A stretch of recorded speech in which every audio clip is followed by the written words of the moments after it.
Shalom, peuple de Dieu. Shalom. Que Dieu nous bénisse. Amen. Dans le nom de notre Seigneur, nous allons tous nous tenir debout et nous allons demander à notre Dieu de nous ouvrir le cœur afin que nous comprenions. Que nous recevions chacun ce pourquoi nous sommes là ce matin. Amen. Élève la voix et demande la grâce de Dieu. Qu'il t'accorde cette grâce afin que ce pourquoi tu es là ce matin, que tu le reçoives. Nous sommes venus le recevoir. C'est lui qui est Dieu, c'est lui qui nous a aimés et c'est lui qui nous conduit. Que ce matin, il ouvre les yeux de ton cœur, que tu le découvres dans les Écritures. Qu'il ouvre ton cœur, que tu comprennes, qu'il t'accorde cette grâce, pour pas que tu sois venu en vain. Parce que s'il t'a accordé le souffle de vie, c'est pour que tu l'entendes. Que toute la gloire lui revienne. Merci Seigneur, merci pour ce matin Seigneur. Merci de nous avoir encore amenés en ce lieu. Nous sommes venus pour t'écouter Seigneur. Parle à nos cœurs, que nous comprenions. Toi qui nous as réconciliés avec toi-même. Glorifie encore ton nom, au nom de Jésus. Merci Seigneur. Amen. Amen. Nous allons garder la même position, nous allons rester debout et nous allons accueillir celui pour qui nous sommes là. La Bible dit qu'il est la parole. Amen.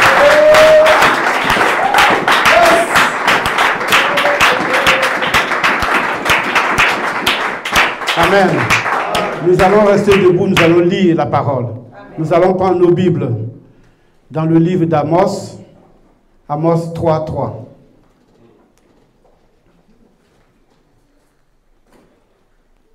Amos 3:3. Nous lisons la parole du Seigneur. Nous sommes dans Amos 3:3. Deux hommes marchent-ils ensemble sans être convenus? Amen. Amen. On va rajouter Colossiens 1, verset 20.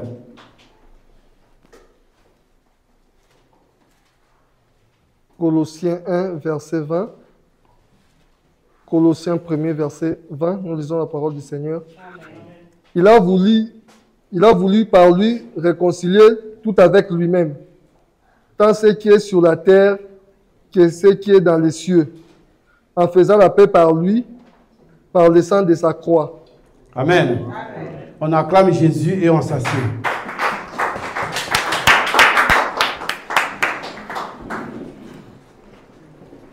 Ce matin, Amos vient nous parler de nos relations. Il nous demande si deux personnes peuvent-elles marcher ensemble sans s'être convenues. Nous savons que dans la vie, nous avons des amis, nous avons des copains, nous avons des collègues. Mais on a des affinités les uns avec les autres. Celui avec qui tu as une affinité, vous vous entendez, vous marchez ensemble. Parce que vous savez que vos idées coépousent et c'est plus facile de vous entendre. Mais comme nous ne sommes pas dans le monde que nous sommes dans la Bible, nous allons chercher ces personnes-là dans la Bible. Amen. Amen. Et ces deux hommes, nous allons chercher qui ils sont. Mais le premier dont on nous parle, c'est Pilate qui va nous en parler. Dans le livre de Jean 19, verset 15. Il va nous chercher le premier homme dont il s'agit. Si je paraphrase, Jean dit, voici l'agneau qui ôte le péché du monde. Mais en parlant de l'agneau, il parle de notre Seigneur Jésus. Or, dans la Bible dit dans 2 Corinthiens 3, 17, que le Seigneur est esprit. Et Dieu est esprit. Dans Jean 4, 24. Si le Seigneur Jésus est esprit et que Dieu est esprit, c'est que Jésus est esprit. Amen. Et Jésus est Dieu. Amen. Si Jésus est Dieu, c'est le premier homme qu'on nous montre dans la Bible. Voici l'homme. Et cet homme, nous voyons qu'il est Dieu. Mais la Bible dit au commencement, Dieu a créé un homme lui-même. Il a créé Adam. Dans Genèse 4, premier, on nous donne son nom. La Bible le nomme Adam. Donc nous voyons là que nos deux hommes dont Amos parle, c'est Dieu et Adam. Dieu avait mis Adam dans le jardin, mais il lui a donné son souffle. Il avait le sang de Dieu. Dieu est au ciel et Adam est sur terre. Il lui avait donné le jardin et il en était responsable. Mais nous allons voir que la Bible dit que les deux marchaient ensemble. Genèse 3:8. Genèse 3:8. Genèse 3:8. Nous lisons la parole du Seigneur. Alors ils attendirent la voix de l'Éternel Dieu, qui parcourait le jardin vers le soir. Et l'homme et sa femme se cachèrent loin de la face de l'Éternel Dieu, au milieu des arbres du jardin. Amen. L'homme et la femme avaient l'habitude de marcher avec Dieu. Parce que là, la parole dit que Dieu descendait dans le jardin sur le soir. Donc il venait voir son ami Adam. Puisque les deux s'étaient mis d'accord pour marcher ensemble, il venait et les deux passaient du temps ensemble. Mais il va arriver un jour où Dieu va descendre. Dieu appelle Adam. Ils avaient certainement un endroit où se rencontrer dans le jardin. Mais un jour que Dieu arrive, Adam n'est plus là. Adam se cache. Mais pourquoi Adam se cache-t-il? Parce que Dieu est un Dieu suprême, est un Dieu au-dessus de tout. Donc je pense que pour marcher avec Dieu, il a dû donner des conditions à Adam. Parce que Adam était sa créature. Dieu étant suprême, il pose des conditions. Donc Adam marchait avec Dieu selon la volonté de Dieu. Mais le jour que Dieu arrive, Adam n'est plus là. Adam a perdu le chemin de Dieu. Adam s'est caché. Mais pourquoi Adam se cache-t-il? Parce que Adam avait perdu le chemin de Dieu. Il avait changé de voie. Il s'était égaré. Donc, quand Dieu arrive, Adam n'est plus là. Parce que la Bible dit que le péché est comme la lèpre. Adam venait de pécher. Adam avait attrapé la lèpre. Or, en Israël, quand il y avait un lépreux, on le sortait du milieu du peuple, on le mettait hors du camp, tout seul, pour qu'il habite tout seul. Et c'est ce que Dieu va faire. Adam sortant de la lumière, parce que Dieu est lumière, en sortant de la compagnie de Dieu, Adam tombe dans les ténèbres. Il quitte la lumière et il va dans les ténèbres. Mais Adam ayant péché, il fallait sortir Adam du jardin pour le mettre hors du camp. Adam était devenu lépreux. Lévitique 13, 46.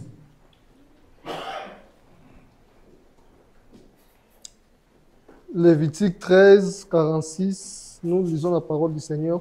Lévitique 13, 46. Aussi longtemps qu'il aura la plaie, il sera impur. Il est impur. Il habitera seul. Sa demeure sera hors du camp. Amen. Sa demeure sera hors du camp. Mais qu'est-ce que Adam a fait pour qu'on le chasse? Puisqu'il était ami avec Dieu. Certainement, Adam a dû faire quelque chose. Mais qu'est-ce qu'il a fait pour qu'il devienne lépreux? On va le lire dans Genèse 2, 16 et 17. Genèse 2, 16, 17. Genèse 2, 16, 17. Nous lisons la parole du Seigneur. L'Éternel Dieu donna cet ordre à l'homme. Tu pourras manger de tous les arbres du jardin, mais tu ne mangeras pas de l'arbre de la connaissance du bien et du mal. Car le jour où tu en mangeras, tu mourras. Amen. Amen. Voici la règle de Dieu. Ce qu'il avait donné à Adam à ne pas faire. Pour que tu marches avec moi, pour que nous soyons en compagnie, il ne faut pas que tu enfreignes à cette règle. Parce que Adam est sorti de Dieu. Dieu est supérieur à Adam. Donc, nous savons que dans la vie, pour que tu marches avec quelqu'un qui est supérieur, il y a un certain respect. Tu sais ce qu'il ne faut pas faire quand tu es en sa compagnie et ce que tu peux faire. Deux fois, il n'a pas besoin de parler, mais quand tu as fait quelque chose qui n'est pas bien, tu le sais toi-même que tu l'as offensé. Parce qu'en fonction de son rang, il y a un respect. Et si tu ne respectes plus cette règle, toi-même, tu sais que ce que tu as fait n'est pas bien. Même s'il ne te dit rien, ta conscience va te gronder. Et avec Dieu, c'est la même chose. Il nous a donné le Saint-Esprit, la Bible dit, c'est l'Esprit qui nous convainc du péché. Quand tu as péché, tu le sais. Mais la Bible dit que l'homme a coutume de contester. Donc, l'orgueil fait que des fois, on ne revient pas en soi pour dire pardon. Mais on est obligé parce qu'on a compris qu'on a péché, on aurait besoin de demander pardon. Mais l'être humain étant fait comme il est, deux fois ce petit côté dépasse un peu d'orgueil, on se dit ce n'est pas grave. Si tu as su que tu as péché, sache que c'est grave. Fais l'effort de demander pardon. Et c'est ce que Adam n'a pas pu faire. Donc Adam se cache, pourquoi? Parce qu'il sait qu'il a offensé Dieu. Il sait qu'il a fait quelque chose que Dieu lui a interdit. Alors lui-même il se cache. C'est pour ça que la Bible dit le péché nous cache de Dieu. Le péché nous rend nus. Dès le péché d'Adam, toute l'humanité est tombée dans le péché. Chacun pouvait faire désormais ce qu'il fait. Ésaïe dit que nous errions ça et là, on baignait dans notre sang. Mais qu'est-ce qui se passe? On va lire dans 1 Samuel 16, verset 14. Qu'est-ce qui nous arrive? 1 Samuel 16, verset 14. 1 Samuel 16, verset 14. Nous lisons la parole du Seigneur.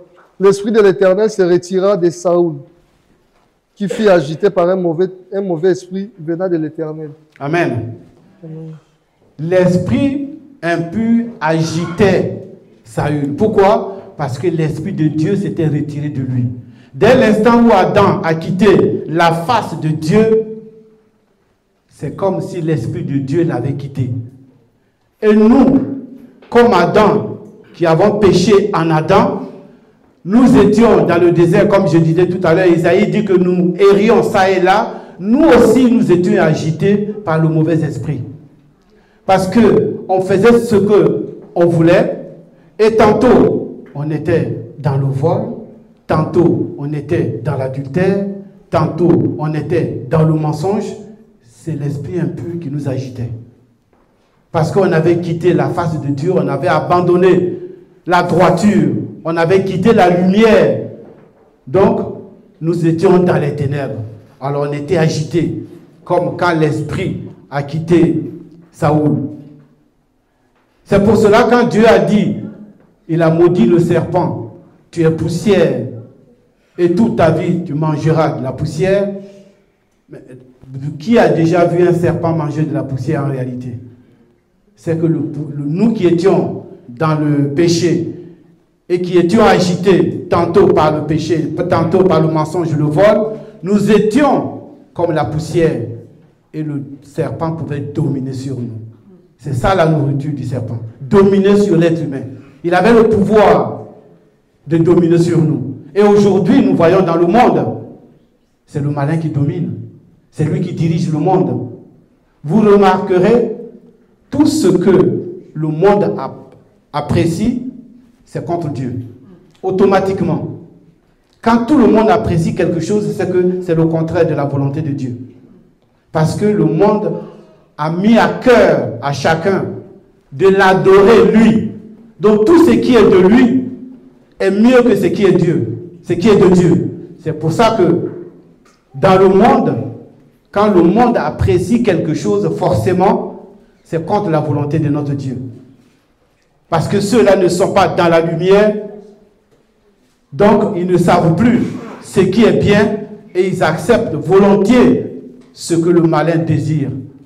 Donc tout le monde dans le monde adore Dieu. C'est pour ça que Dieu dit, nous sommes nés de Dieu, mais nous mourrons comme des hommes. Parce que nous apprécions ce qui est du monde et nous avons oublié la lumière de Dieu. On va le lire. Psaume 82, 6 à 7. Dans le psaume 82, versets 6 à 7. Psaume 82, versets 6 à 7. Nous lisons la parole du Seigneur. J'avais dit, vous êtes des dieux, vous êtes tous des fils du Très-Haut. Cependant, vous mourrez comme des hommes. Amen. Nous sommes des dieux, nous sommes des fils du Dieu Très-Haut. Nous sommes les enfants de Dieu. Mais pourquoi? À cause du péché. À cause de ce que nous avons quitté la lumière. Nous sommes dans les ténèbres. Dans les ténèbres, on ne voit pas. Ceux du monde sont aveugles. C'est pour cela que la parole dit de leur apporter notre lumière. Parce que nous pouvons les éclairer. Et quand on est dans les ténèbres, on ne voit pas. Donc nous mourrons comme des hommes. Parce que les hommes sont dans le péché. Nous avons quitté la face de Dieu. Quand Adam a quitté le droit chemin, il a quitté la lumière, Adam s'est caché. Adam est sorti de la face de Dieu. Donc Adam aussi a commencé à errer. Il pouvait faire ce qu'il voulait. Parce qu'il n'y avait plus personne pour le ramener sur le droit chemin pour lui dire ce que tu fais n'est pas bon. Adam est devenu pécheur. Nous, de la même manière, en Adam, nous sommes devenus pécheurs. Amen. Mais nous avons un Dieu qui, lui, n'a jamais abandonné ses enfants. Quand Adam a péché, Dieu a eu compassion. C'est pour ça que quand Christ est venu sur terre, les guérisons qu'il faisait, les résurrections, c'était par pure compassion.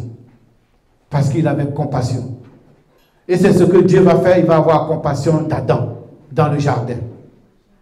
Adam a péché, Adam a pensé à sa propre justice. Il a pris des feuilles de figuier pour se recouvrir. Mais Dieu savait que le choix d'Adam n'était pas le bon.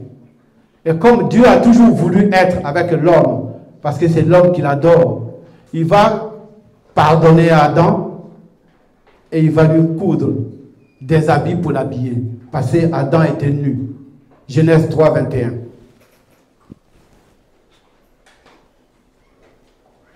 Genèse 3, 21.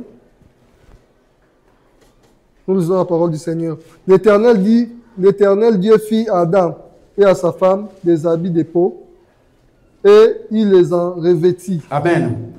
Voilà Dieu.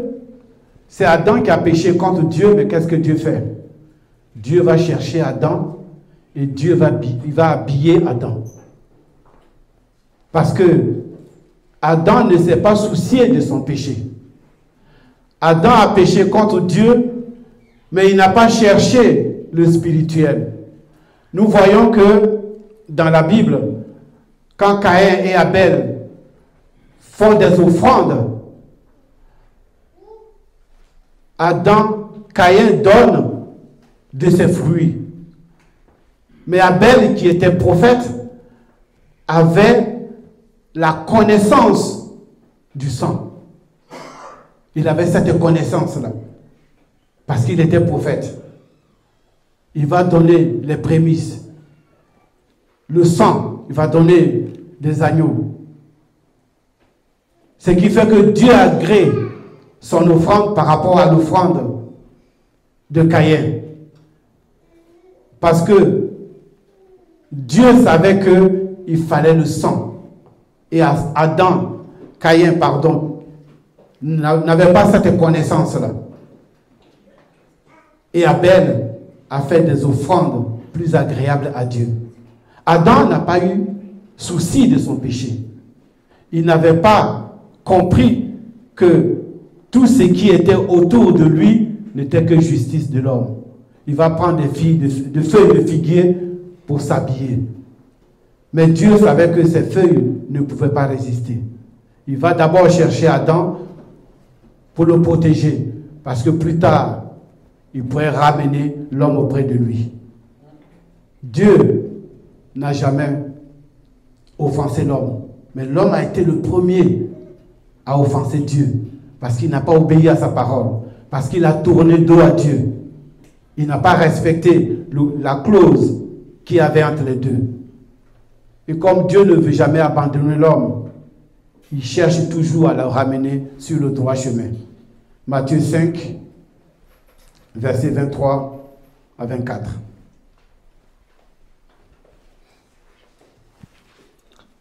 Matthieu 5, versets 23 à 24.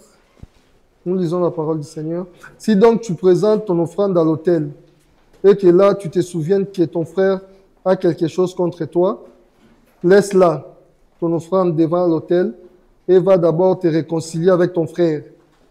Puis, viens présenter ton offrande. Amen. Amen.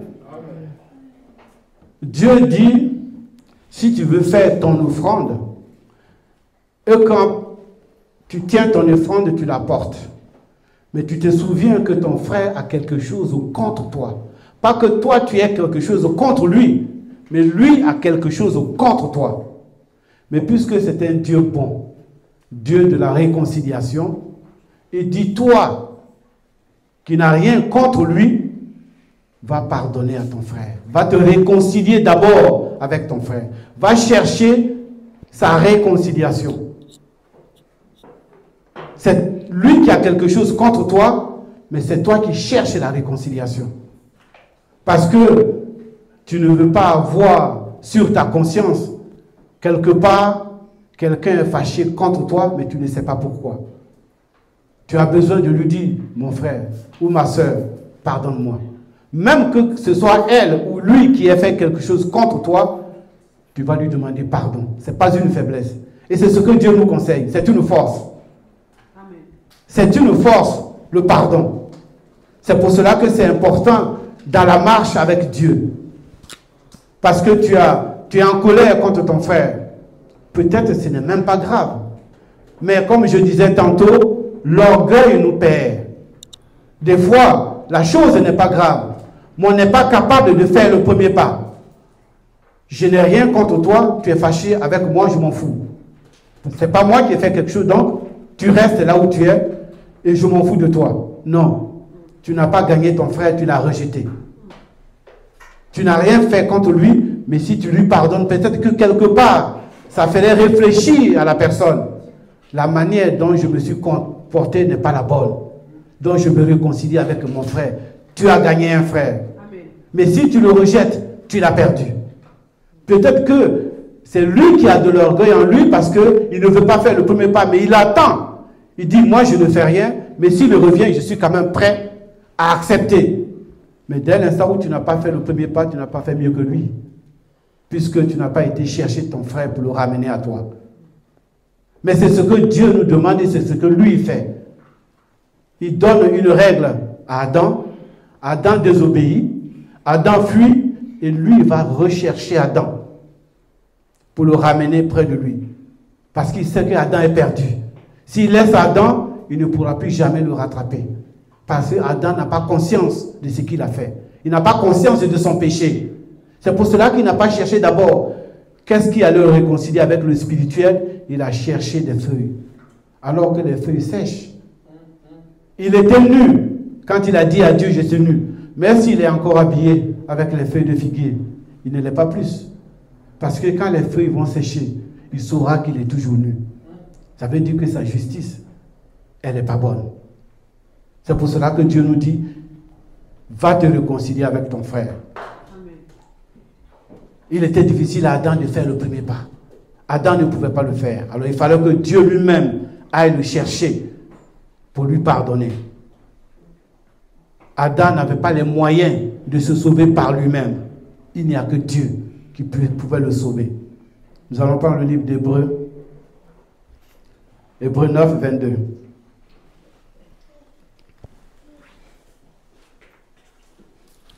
Hébreux 9, 22. Nous lisons la parole du Seigneur. Hébreux 9, 22. Et presque tout, d'après la loi, est purifié avec du sang. Et sans effusion du sang, il n'y a pas de pardon. Amen. Adam aurait pu faire un sacrifice s'il savait l'importance du sang dans le sacrifice. Mais Adam n'en avait pas conscience. Pour lui, c'était juste de cacher son corps. Parce qu'il a pensé au physique, il n'a pas pensé au spirituel. C'est pour cela qu'il n'a pas pu faire un sacrifice. Parce qu'il ne savait pas l'importance du sang. Or, Dieu sait que lui, s'il n'y a pas le sang, il n'y a pas de pardon. Donc, il a fallu que lui fasse couler le sang pour pardonner Adam. Et c'est la même chose qu'il fera beaucoup plus tard avec nous. Parce qu'en Adam, nous n'avions pas conscience de nos péchés. En Adam, nous n'avions pas conscience de nos fautes. Je disais tantôt, nous étions dans le désert, nous errions ça et là, animés par un mauvais esprit. On pouvait faire ce qu'on voulait, des sacrifices humains. Mais si on avait conscience de ce que nous faisions peut-être, on croyait, on adorait le malin, mais on n'adorait pas Dieu. Dans le vol, dans le mensonge, dans le trafic, dans l'adultère. C'est parce qu'on n'avait pas conscience de ce pardon-là, l'importance du sang. Mais Israël a donné le sang dans le désert. Mais ce n'est pas pour autant qu'ils ont obtenu le véritable pardon. Parce que le sang qu'ils ont fait couler, ce sang-là, ce n'est pas celui-là qu'il fallait. Amen. Notre justice est comme une justice souillée. Ésaïe 64, 5.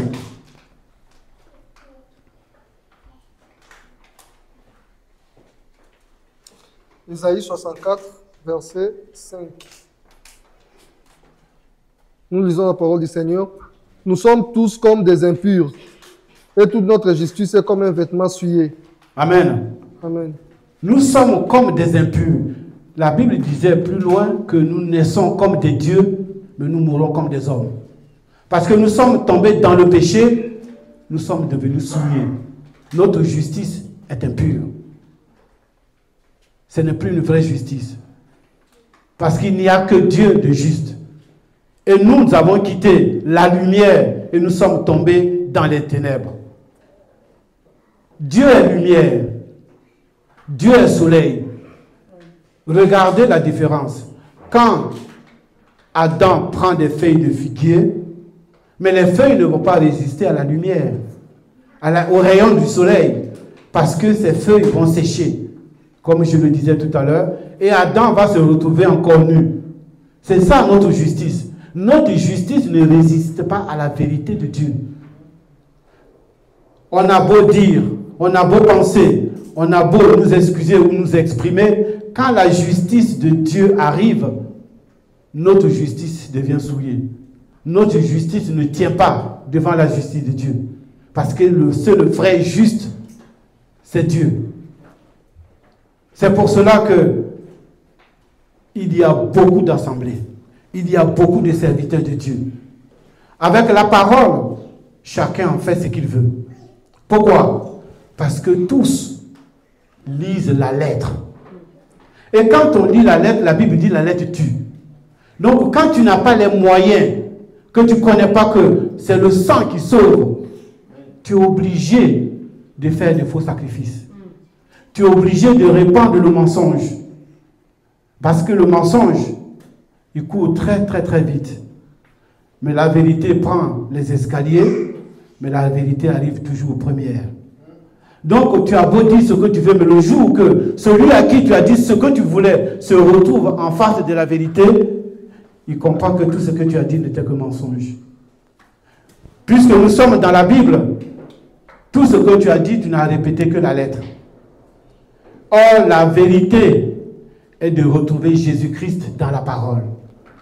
Parce que tu n'as pas montré Jésus-Christ, tu as parlé de toi, tu as parlé de ta famille, tu as parlé de tes biens. C'est ce que nous avons connu hier. On partait à un culte et on voyait un homme d'affaires en face. Parce qu'il allait décrire ses costumes, il allait décrire ses possessions, il allait décrire sa famille, ses biens, son bien-être. Mais Jésus n'y était pas. Parce qu'il a lu, il a vu la lettre, mais il n'y avait pas la vérité. Et aujourd'hui, du fait que nous soyons devant la vérité, chacun inconsciemment ou consciemment reconnaît que hier, tout ce qu'il a entendu n'était pas une vraie vérité. Parce que la vérité étant là, le mensonge est dévoilé. Quand nous sommes devant la vérité, l'enseignement des apôtres combat les autres enseignements. Paul l'avait dit. Il arrivera un temps où les gens, parce qu'ils ne veulent plus entendre la vérité, ils vont se fabriquer des prophètes, des docteurs, parce qu'ils veulent entendre ce qui plaît à l'oreille. Ils veulent entendre ce qui plaît à l'oreille. Donc quelqu'un va arriver, il va traverser les paroles bibliques et il va lui donner et tu vas être content. Tu n'as rien reçu, mais tu as le cœur en joie parce qu'il te fait rêver. Nous, on parle d'espérance, mais eux, ils parlent d'espoir. On a l'espoir d'y arriver. Or, l'espérance est certaine. Dieu nous donne l'espérance. Dans la vérité, nous avons l'espérance. Alors, comme Adam n'avait pas conscience de son péché, Dieu vient le chercher, c'est Dieu qui se réconcilie, comme il a fait avec nous. C'est Dieu qui va donner le sacrifice expiatoire, parce qu'il sait le sang qui sauve. Hébreux 10, versets 6 à 7. Hébreux 10, 6, 7. Nous lisons la parole du Seigneur. Tu n'as agréé ni holocauste, ni sacrifice pour les péchés. Alors j'ai dit, voici, je viens pour faire, ô Dieu, ta volonté. Amen. Amen. Il vient faire la volonté de Dieu. Mais celui qui vient faire la volonté de Dieu, comment l'appelle-t-on? Jean 1, 29.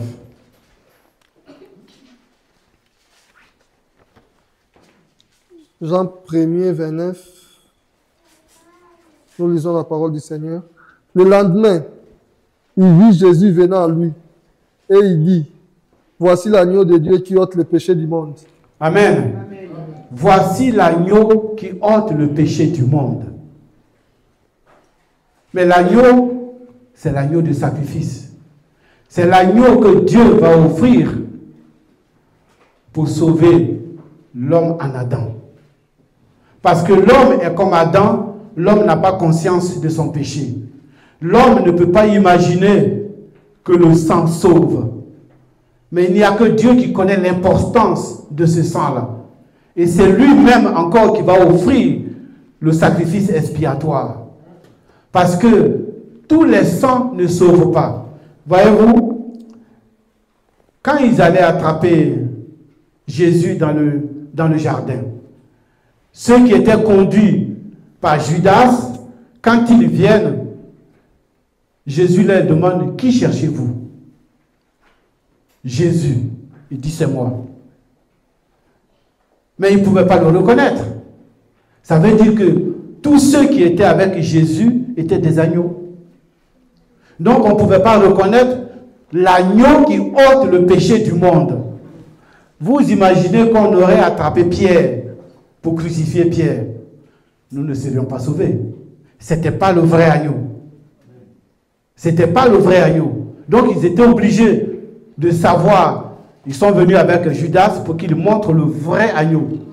Pour ne pas qu'il prenne n'importe lequel.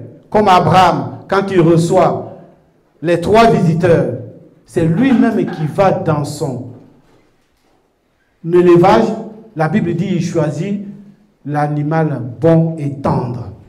Parce que c'est lui qui les a élevés, c'est lui qui les connaît.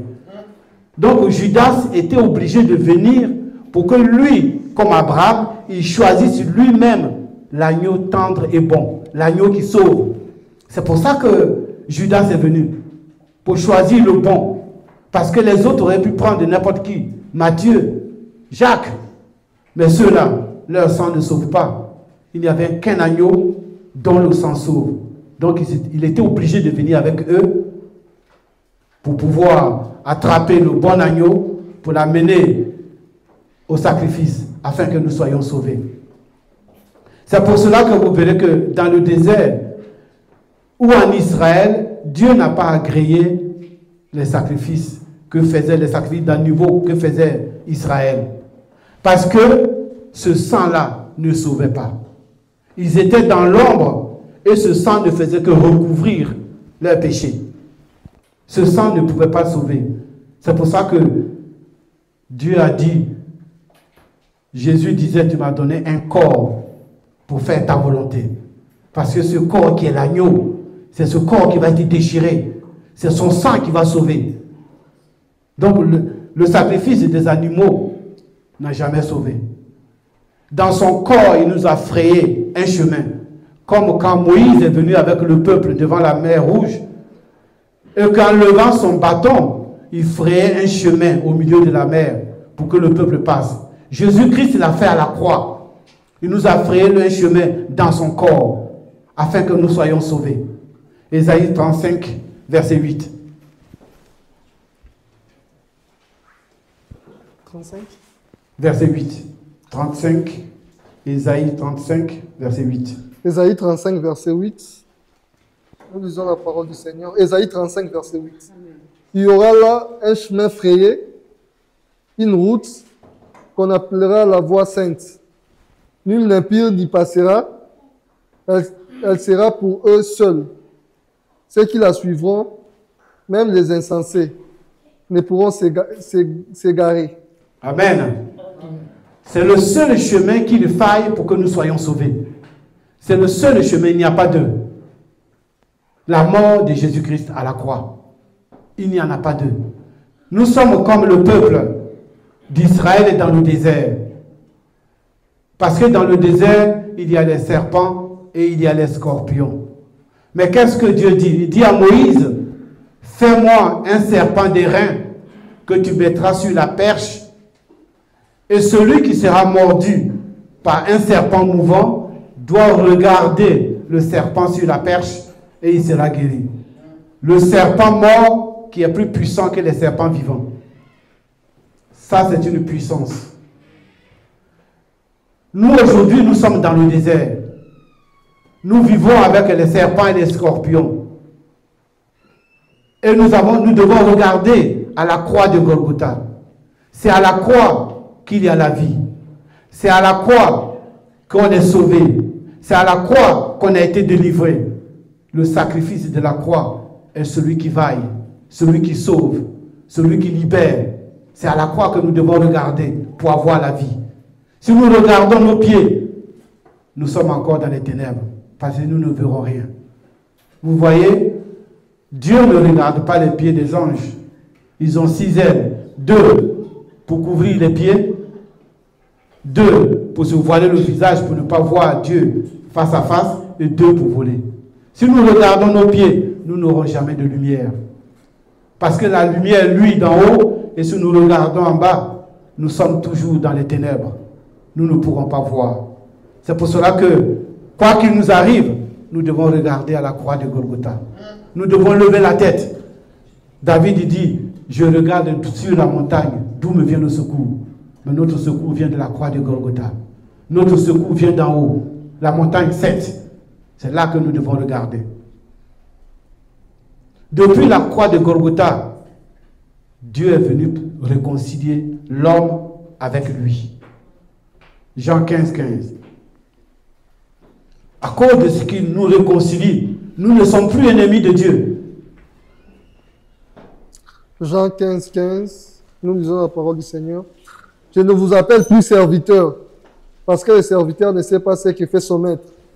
Mais je vous ai appelé ami, parce que je vous ai fait connaître tout ce que j'ai appris de mon Père. Amen. Nous ne sommes plus ennemis.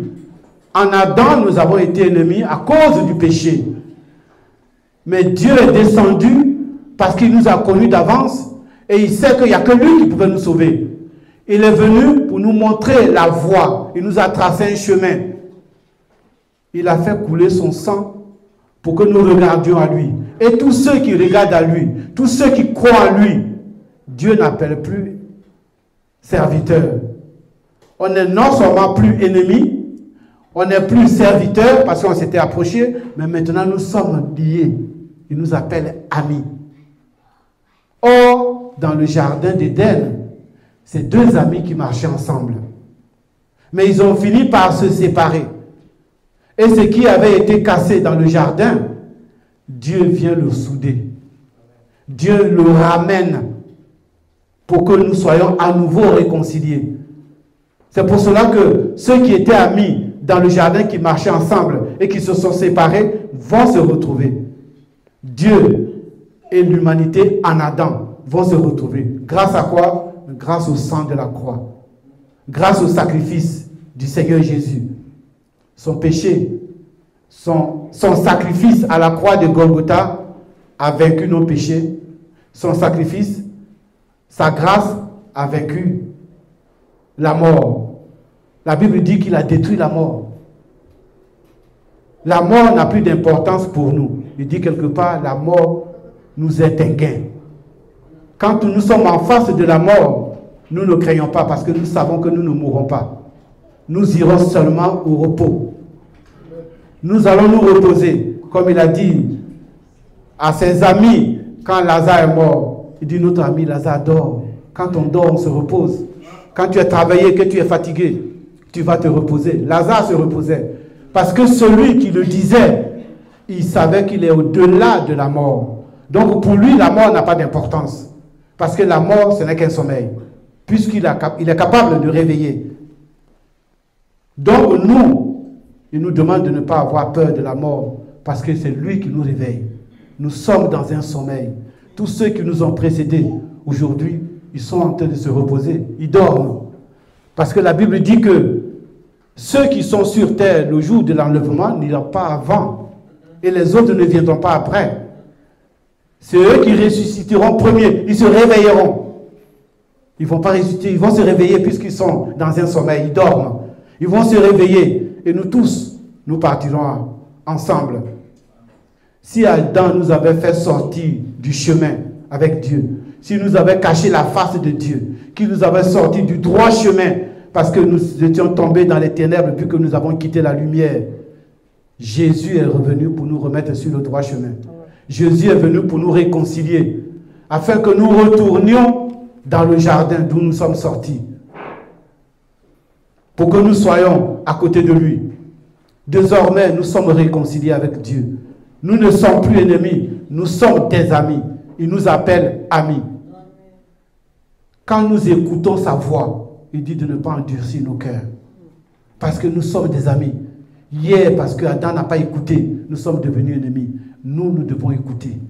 Et nous devons non seulement écouter, mais nous devons mettre en pratique. Si nous vivons la parole, nous savons que nous marchons avec Dieu. Si nous la mettons en pratique, nous savons que nous marchons avec Dieu. Nous demeurons dans ses voies. Nous ne quitterons plus la lumière parce qu'elle est luit sur nous.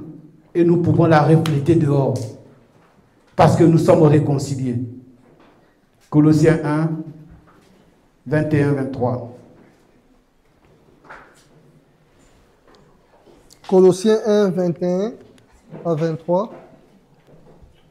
Colossiens 1, 21 à 23. Nous lisons la parole du Seigneur. Et vous, qui étiez autrefois étrangers et ennemis, par vos pensées et par vos mauvaises œuvres, il vous a maintenant réconcilié par sa mort dans le corps de sa chair, pour vous faire paraître devant lui saint, irrépréhensible et sans reproche. Si du moins vous demeurez fondés et inébranlables de la foi, sans vous détourner de l'espérance de l'évangile que vous avez attendu, qui a été prêché à toute créature sous le ciel, et dont moi, Paul, j'ai été fait ministre. Amen. Qu'est-ce que nous faisons ce matin? Nous écoutons l'évangile. Amen. Amen. Et cet évangile, c'est l'évangile de la réconciliation. C'est l'évangile qui nous rapproche de Dieu. C'est quand nous mettrons ceci en pratique que nous saurons que nous sommes réconciliés avec Dieu. Que nous saurons que nous nous sommes rapprochés de Dieu. Que nous sommes redevenus amis avec Dieu. Celui qui s'en éloigne est perdu parce qu'il a perdu le bon chemin. Il a perdu la voie que Christ nous a tracée dans son corps. Celui-là a perdu la voie. C'est pour cela qu'autour de nous, nous devons répandre cet évangile. Christ, Jésus était l'envoyé, mais le soir avant de partir, il a fait lui aussi des envoyés. Et il a dit, ceux qui croiront en moi, c'est à lui, en lui Jésus, par la parole de ceux qu'il envoie. Donc s'il envoie des gens, c'est pour que ceux-là prêchent la parole afin que les autres l'entendent et qu'ils viennent, pas à celui qui prêche, mais qu'ils viennent à Jésus. C'est pour cela qu'il a mis des envoyés. Personne ne s'est déplacé de sa maison ce matin pour venir ici, pour regarder quelqu'un. Je suis là en face, personne n'est venu pour moi. Qui suis-je? Je ne sais rien. C'est seulement une grâce qui m'a été accordée de parler de celui-là qui envoie. Donc, il faut écouter et entendre la voix de celui-là qui a envoyé. Parce que c'est lui qui continue à parler. Puisqu'il dit c'est en lui qu'on doit croire. En croyant en lui, en acceptant son sacrifice, en regardant la croix de Golgotha pour tout ce qu'il a fait, tu reviens dans la lumière, dans sa lumière. Parce que c'est lui la véritable lumière. C'est pour ça qu'il disait, Jean était la lumière, mais il n'était pas la véritable. Quand lui il est venu, vous verrez que Jean s'est éclipsé. Il dit, c'est pas moi. Il est plus puissant que moi. Il est plus grand que moi. Il est plus fort que moi. Il est plus haut que moi. Il est plus Dieu. Il est Dieu. Suivez-le. Jean lui a laissé la place parce qu'il savait qu'il n'était rien devant le Seigneur. Donc celui qui vient là, qui parle, c'est pas lui qu'il faut écouter. C'est pour ça que je disais tantôt, comme lui il a fait avec ses serviteurs sur la route de Maïs après sa résurrection. La Bible dit qu'il marchait avec eux, mais il leur parlait de lui-même dans les Écritures, mais ils n'ont pas compris. Et le soir, au souper, quand il a rompu le pain, il leur a ouvert les yeux du cœur. Et c'est là qu'ils l'ont reconnu. Donc, nous devons avoir les yeux du cœur ouverts pour que nous reconnaissions Jésus-Christ dans les Écritures. Pour que nous sachions que dans les Écritures, il s'agit de lui. Il s'agit de Jésus-Christ. S'il n'y a pas Jésus dans la Bible, c'est une histoire qu'on a racontée. Notre grand-mère pourrait faire la même chose. Elle peut rentrer, en plus, ce qu'elle dit, elle nous enseigne la tradition. Parce qu'on a besoin de savoir aussi comment nous vivions, comment ils étaient, quelle était notre culture. Mais là, nous parlons d'une seule personne, unique, le plus grand, le plus puissant, le véritable. C'est de lui que nous parlons. Amen. Amen. Il est venu nous réconcilier. Jean 15, 6.